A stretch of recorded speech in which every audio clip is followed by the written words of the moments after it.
Una vegada hi havia un nen, després un noi, que volia ser pintor.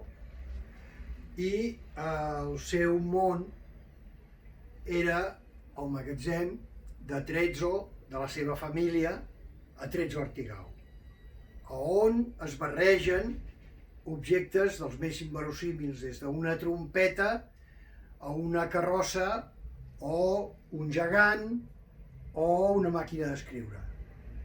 En aquell lloc encara es conserva, per exemple, una pintura molt de primera època, de l'any 63, que és una pintura de transició tant en color com a forma, que era encara el dubte de tenir present l'informalisme, que a l'època era el que tocava fer.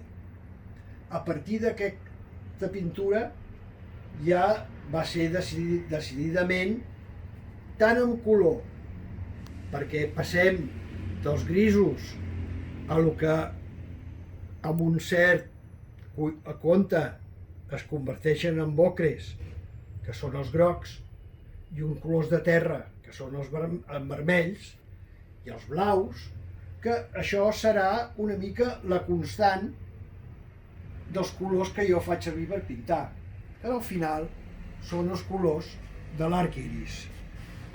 El tema és un carrer, la vorera on la gent està treballant, està passejant, i com a referència hi ha unes referències amb unes carretilles on les referències són com una espècie de rodes.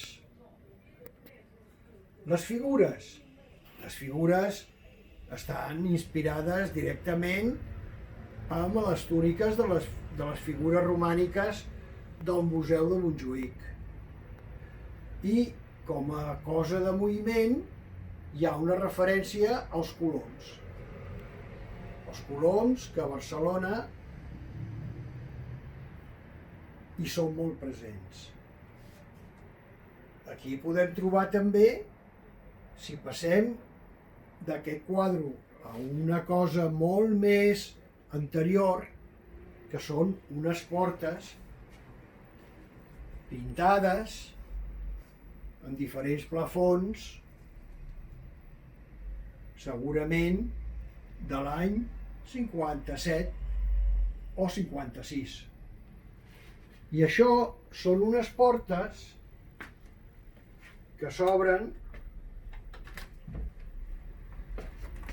al lloc màgic del magatzem subterrani de Casa Artigau.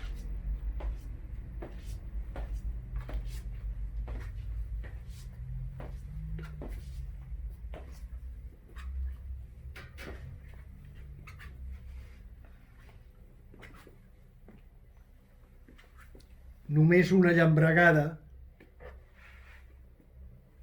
per veure els diferents objectes i el misteri del lloc.